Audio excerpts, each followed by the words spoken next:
আপনি বাসর ঘরে কেন আসলেন? বিয়ে হয়েছে আপনার ছেলের সঙ্গে আর বাসর ঘরে আপনি শ্বশুরমশাই। বিয়ে হয়েছিল আমার স্বামীর সঙ্গে, কিন্তু বাসর রাতে ঘরে আসলো আমার শ্বশুরমশাই। এবং আমার বিয়ের আগেই। আমার শাশুড়ির মারা গেল প্রায় ৩ বছর হয়ে গিয়েছিল।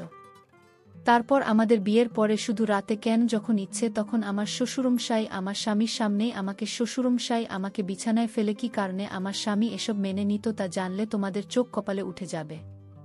আমি শালা। আমি বাংলাদেশের একজন বাসিন্দা। আজকের ঘটনাটি শোনার পর তোমাদের হয়ে যাবে। আমি কথা দিলাম বন্ধু। মূল ভিডিওটি শুরু করার আগে তোমাদের কাছে ছোট্ট একটা রিকোয়েস্ট।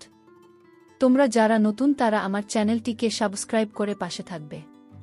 তাহলে এবার আসল ঘটনা আসি। বাসর রাতে জানতে পারি যে আমার সঙ্গে নাকি শ্বশুরমশাই বাসর ঘরে আসবেন। আসলে বাসর রাতে আমি যখন আমার স্বামীর অপেক্ষায় বসেছিলাম তার কিছুক্ষণ পরেই দেখি আমার শ্বশুরমশাই ঘরের ভিতরে ঢুকে আমার সাথে ব্যবহার খারাপ করার চেষ্টা করছিলেন। তখন আমি ভয় পেয়ে আমার বাসা থেকে বেরিয়ে চিৎকার চেঁচামেচি করে আমার স্বামীর নাম ধরে ডাকতে শুরু করেছিলাম। কারণ ওই সময় তো আমি আমার স্বামী ও শ্বশুরমশাই এ ব্যাপারে আসল সত্যিটা জানতাম না। আমার শ্বশুরমশাই ও আমার স্বামী তো আমার অভিভাবক। ও আমার থেকে অনেক বড়। একটা সত্যি কথা গোপন করে রেখেছিল এবং আমার সঙ্গে অনেক বছর না করেছিল। আমি পড়াশোনায় ভীষণ ভাল ছিলাম এবং আমার আগে আরও পড়াশোনা করার অনেক ইচ্ছে ছিল। আমি একজন মেধাবী ছাত্রী ছিলাম। ওই সময় তো আমার জীবনের সব কিছুই ঠিকঠাক চলছিল। কিন্তু একদিন হঠাৎ করে আমার বাবার এক উকিল বন্ধু আমার বাবাকে এসে বলল একটা নাকি জমিদার পরিবার আছে এবং তারা অনেক বলল এবং তাদের অনেক সম্পত্তি আছে, তাদের সুগার ফ্যাক্টরি, পেট্রোল পাম্প ও আরও অনেক কিছু ব্যবসা আছে। আমার বাবা তো তাদের টাকা পয়সা ও সম্পত্তি দেখে এই সম্বন্ধের জন্য রাজি হয়েছিল। তারপর প্রথম দিন যখন আমাকে ছেলেপক্ষ থেকে দেখতে আসে তখন আমার ভাসুর ও আমার হবু স্বামী ও শ্বশুরমশাই আমাকে দেখতে এসেছিল। যেদিন তারা ৩ জন মিলে আমাকে দেখতে এসেছিল সেদিন আমার শ্বশুরমশাইয়ের ব্যবহার দেখে তো আমি খুব আশ্চর্য হয়েছিলাম। শুধু আমি কেন, আমার বাবা মাও ভীষণ আশ্চর্য হয়েছিল। কারণ আমার শ্বশুরমশাই আমার হাত দেখে জানার চেষ্টা করেছিলেন যে আমি একজন সর্বগুণসম্পন্ন নারী কিনা। শুধু তাই নয়, আমাকে অনেক রকমভাবে যাচাই করার পরে উনি আমাকে নিজের ছোট ছেলে সিহাবের জন্য পছন্দ করেছিলেন এবং আমাকে তার ছোট ছেলের জন্য পছন্দ করার পরে আমার বাবাকে হবু শ্বশুরমশাই বলেছিলেন, মাস্টার মশাই, আপনার মেয়ে তো হীরা আছে এবং আপনার মেয়েকে আমার বাড়ির বৌমা করব।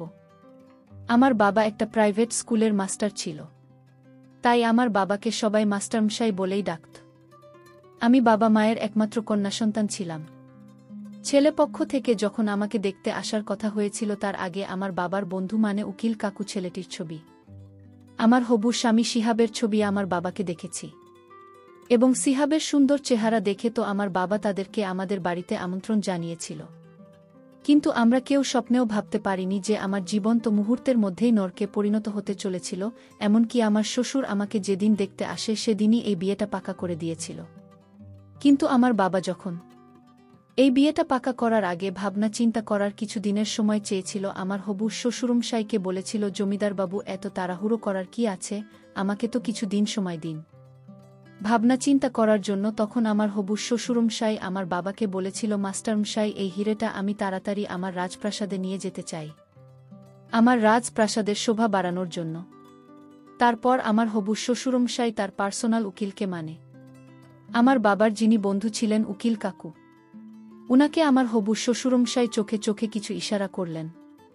তারপর উকিল কাকু আমার বাবার হাত ধরে বললেন, মাস্টারমশাই, আমি তোমাকে গ্যারান্টি সহকারে বলছি, এর থেকে ভালো পাত্র, এত ভালো পরিবার তুমি লণ্ঠন নিয়ে খুঁজে বেড়ালেও আর পাবে না এবং তোমার মেয়ে ওখানে রাজ করবে, রানী হয়ে থাকবে ওই প্রাসাদের। এর থেকে বেশি তোমরা আর কি চাও?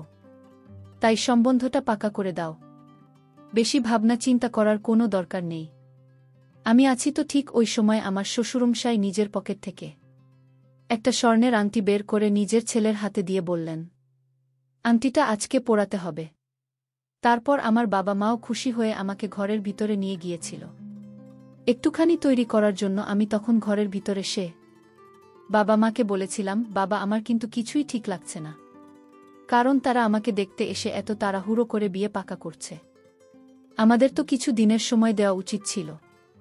বাবা তখন আমার মাথায় হাত দিয়ে বলেছিল, শালা, আমার বিশ্বাস যে এর থেকে ভালো পরিবার তুই আর পাবি না মা।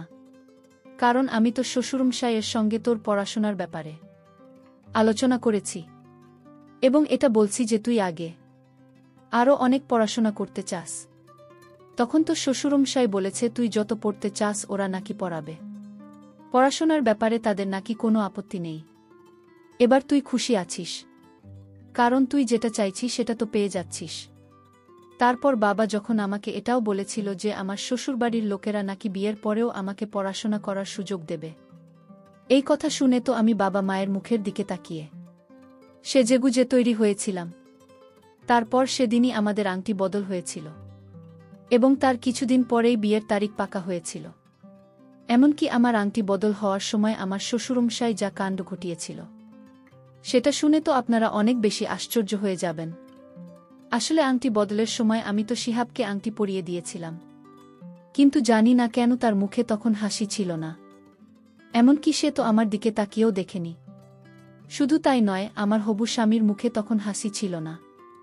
শুধু আমার স্বামী কেন, আমার ভাসুরের মুখে কোনো হাসি ছিল না। তারপর আংটি বদলের সময় শিহাব যখন আমাকে আংটি পরাতে আসেন, তখন জানি না কেন তার হাত ধরাধরি করে কাঁপছিল এবং তার চোখ মুখ লাল হয়ে গেছিল এবং সে বারবার তার বাবার মুখের দিকে তাকাচ্ছিল, কিন্তু সে আমাকে আংটি পরাতে পারছিল না। তারপর ওই সময় আমার শ্বশুর সবার সামনে শিহাবকে গালাগালি দিয়ে বললেন, ছাড়, তোর দ্বারা কিছুই হবে না, দেয় এই সব কাজটাও আমি করে দিচ্ছি। এই বলে আমার শ্বশুরমশাই আংটিটা শিহাবের হাত থেকে কেড়ে নিয়ে উনি নিজেই আমাকে আংটিটা পরিয়ে দিয়েছিলেন। ওই সময় তো আমি কিছুই বুঝতে পারছিলাম না যে তারা এসব কি করছিল। আমার শ্বশুরের কাণ্ড দেখে তো অনেক বেশি আশ্চর্য হয়েছিলাম এবং আমার হবু স্বামী কেন এত ভয় পাচ্ছিল আমাকে আংটি পরানোর সময়। তখন আমার শ্বশুরের পার্সোনাল উকিল মানে উকিল কাকু আর কি, উনি আমার বাবা মায়ের দিকে মুচকি হেসে বলেছিল, আরে আমাদের শিহাব না, ভীষণ সহজ সরল, আজ পর্যন্ত কোনো মেয়ের দিকে খারাপ নজরে দেখাতো। অনেক দূরের কথা, সে তো আজ পর্যন্ত কোনো মেয়ের সঙ্গে কথা বলেনি, তাই সে হয়তো একটু ঘাবড়ে গেছে। আপনারা এটা নিয়ে কোনো দুশ্চিন্তা একদম করবেন না। তার কিছু দিনের মধ্যেই কিন্তু আমি বিয়ে হয়ে শ্বশুরবাড়িতে চলে আসি। বিয়েতে যখন আমি শিহাবের সঙ্গে মণ্ডপে বসেছিলাম, সেদিন কিন্তু তার মনে অনেক ফুর্তি ছিল এবং সেদিন কিন্তু আমার শ্বশুরমশাই আমাদের বিয়েতে উপস্থিত ছিলেন না। আমার বাবা যখন আমার শ্বশুরমশাইয়ের খোঁজ স্বামী নিতে শুরু করেছিল, তখন উকিল কাকু আমার বাবাকে বলেছিল, রাত্রি 9টার পরে নাকি আমার শ্বশুরমশাই নিজে ওষুধ খেয়ে শুয়ে পড়েন। উনি নাকি 9টার পরে আর রাত জাগতে পারেন না, আর সেজন্যই নাকি উনি আমাদের বিয়েতে উপস্থিত থাকতে পারেননি। এই কথাটা শুনে আমার মনে একটু খটকা লেগেছিল। তারপর বিয়ে করে যখন আমি বিদায় হয়ে শ্বশুরবাড়িতে চলে আসি, তখন বাসর রাতে স্বামীর অপেক্ষায় বসেছিলাম। ভেবেছিলাম স্বামীর সঙ্গে অনেক ভালো সময় কাটাবে। তার কিছুক্ষণ পরেই আমার ঘরের দরজা খুলে উনি যখন আমার ঘরের ভেতরে প্রবেশ করেন, তখন উনাকে দেখে তো আমি অনেক বেশি ঘাবড়ে গিয়ে চিৎকার চেঁচামেচি শুরু করেছিলাম। কারণ আমার ঘরের ভিতরে আমার স্বামী নয়, আমার শ্বশুরমশাই আমার ঘরের ভিতরে ঢুকেছিল। তারপর আমি যখন রুম থেকে বের হতে যাচ্ছিলাম, তারপর আমি না পেরে অনেক বেশি ভয় পেয়ে ঘর থেকে বেরিয়ে যায়। তারপর আমার স্বামীর নাম ধরে আমি ডাকাডাকি শুরু করেছিলাম। তখন আমার স্বামীকে দেখলাম যে সে নিচে বারান্দার ঘরে ফোনে কারো সঙ্গে কথা বলছিল।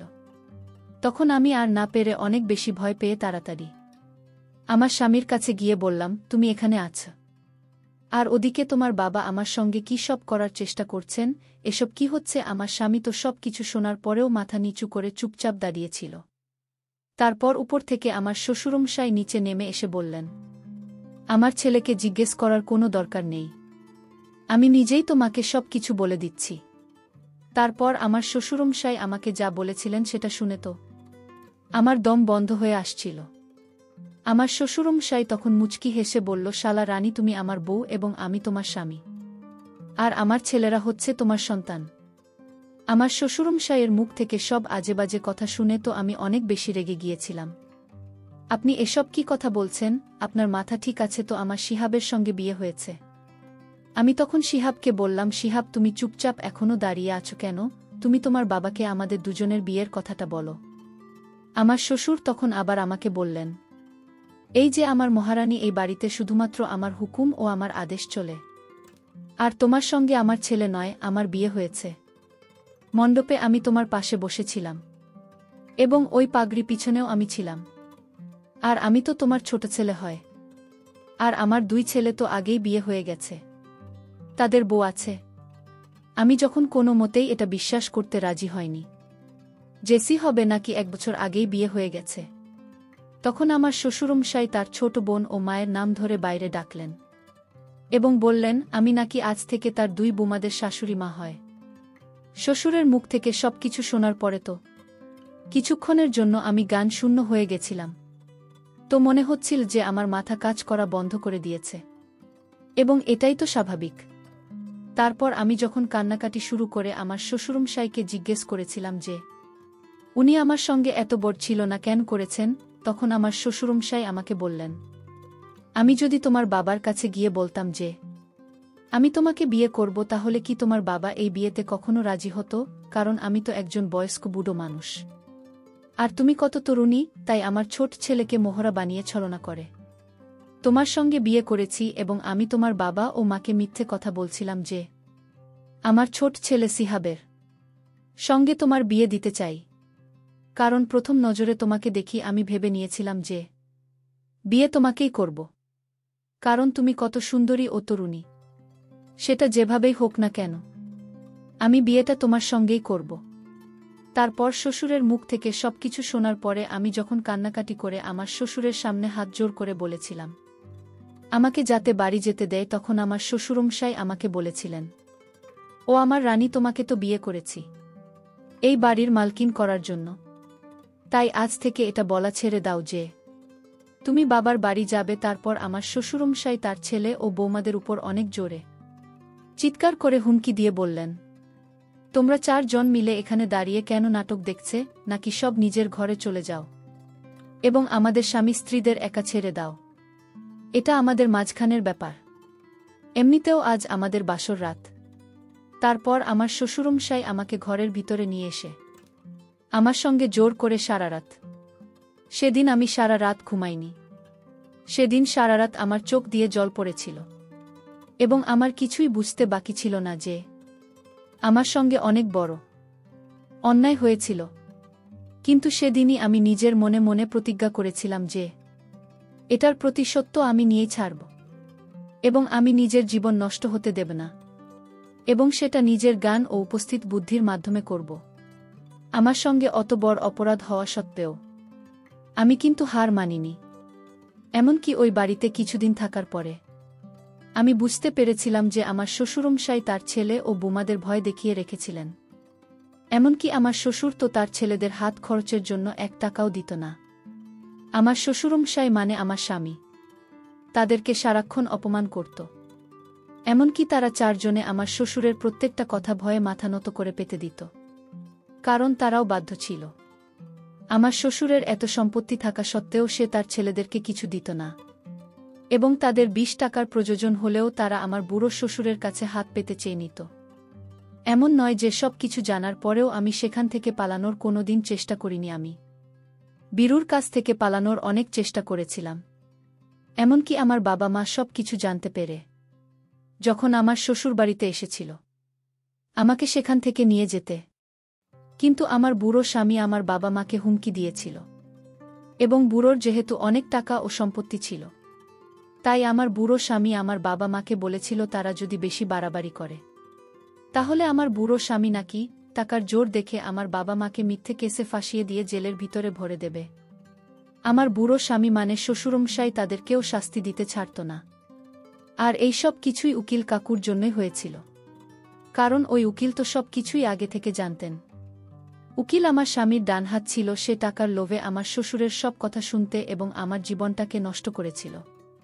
এবং আমার শ্বশুরের টাকা পয়সা সব কিছুর হিসেব উকিল রাখতে। বন্ধুরা, পরিশেষে একটি কথা তোমাদের উদ্দেশ্য করে বলতে চাই, তোমরা বিয়ের আগে অবশ্যই সময় নিবে। তাড়াহুড়ো করে বিয়ে করবে না বা বিয়ে দেবে না, তাহলে আজকের মতো অবস্থা তোমাদের হবে। বন্ধুরা, গল্পটি ভালো লাগলে লাইক করে পাশে থাকবেন। ধন্যবাদ।